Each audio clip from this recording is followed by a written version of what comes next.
रात का सफर।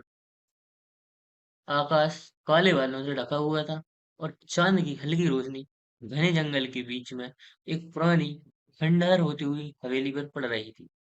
इस हवेली के बारे में कई कहानियां सुनने को मिलती थी, लेकिन उनमें से कितनी सच्ची थी ये कोई नहीं जानता था। रिया और अर्जुन, दो कॉलेज के दोस्त, इन कहानियों की सत्यता जानने के लिए उस रात हवेली की तरफ बढ़ रहे थे।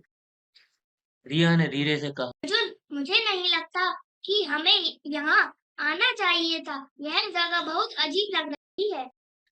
अर्जुन ने उसे हिम्मत मानते हुए कहा। डरने की जरूरत नहीं है रिया, ये सर कहेंगे यार, सच में यहाँ कुछ भी नहीं है। जैसे ही दोनों हवेली के मुख्य दरवाजे के पास पहुंचे, दरवाजा खुद ब खुद खुल गया। अंदर का वातावरण ठंडा और सन्नाटे से भरा हुआ था। दोनों ने एक दूसरे की आंखों में देखा और अर्जुन ने कहा। चलो अंदर चलकर देख। अंदर घुसते ही हवेली की दीवारों पर लगे पुराने चित्रों ने उनका ध्यान खींचा। उनमें से एक चित्र में एक महिला और एक पुरुष की तस्वीर थी। उनकी आंखें बड़ी और भयानक लग रही थी, जैसे वे दोनों को घूर रही। रिया ने चिंतित स्वर में कहा। यह चित्र मुझे कुछ सही नहीं लग रहा। अर्जुन ने उसे नजरअंदाज करते हुए कहा, ये सिर्फ पुराने चित्र हैं, इनसे डरने की जरूरत नहीं है। लेकिन जैसे ही वे आगे बढ़े, हवेली के अंदर की ठंडी हवा और भी ठंडी हो गई। दीवारें से अजीब सी आवाजें आने लगी, मानो कोई उन्हें पुकार रहा हो। रिया का दिल जोर से धड़कने लगा। अर्जुन ने उसे शांत रहने को कहा, लेकिन उसकी आवाज में भी एक हल्की कपकपी थी। उन्होंने हवेली के विभिन्न कमरों का निरीक्षण करना शुरू किया। एक कमरे में उन्हें पुराना पियानो मिला। अर्जुन ने मजाक में कहा, चलो इस पर कुछ बजाते हैं। जैसे ही अर्जुन ने पियानो के बटन को छुआ, पियानो ने खुद ब खुद एक पुराना धुन बजाना शुरू कर दिया।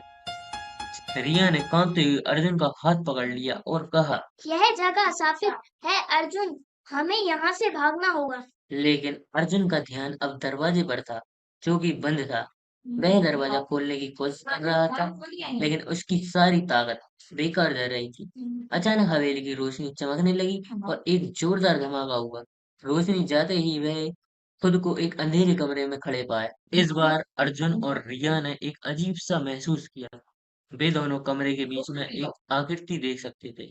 वह आकृति धीरे धीरे स्पष्ट हो रही थी। रिया ने डर से आंखें बंद कर ली और अर्जुन को कसकर पकड़ लिया।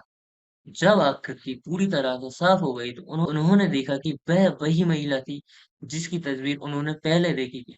उसकी आंखें जल रही थी और उसका चेहरा घृणा से भरा हुआ था। उसने एक गहरी और भयानक आवाज में कहा। तुम्हें यहाँ नहीं आना चाहिए था। अर्जुन ने रिया को खींचते हुए कहा, भागो रिया, जल्दी करो। दोनों ने दरवाजे की ओर दौड़ लगाई, लेकिन दरवाजा अब पूरी तरह से गायब हो चुका था। वे दोनों दीवारों से टकरा रहे थे, लेकिन कोई रास्ता नहीं मिला। अचानक कमरे की दीवारों से हाथ बाहर आने लगे और उन्होंने अर्जुन और रिया को पकड़ लिया।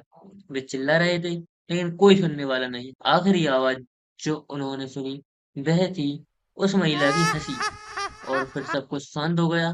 जब अगली सुबह लोग हवेली के पास पहुंचे, तो उन्हें अर्जुन और रिया का कोई सुराग नहीं मिला। बस हवेली की दीवारों पर उनकी परछाइयां थी, जो हमेशा के लिए वहां कैद हो गईं।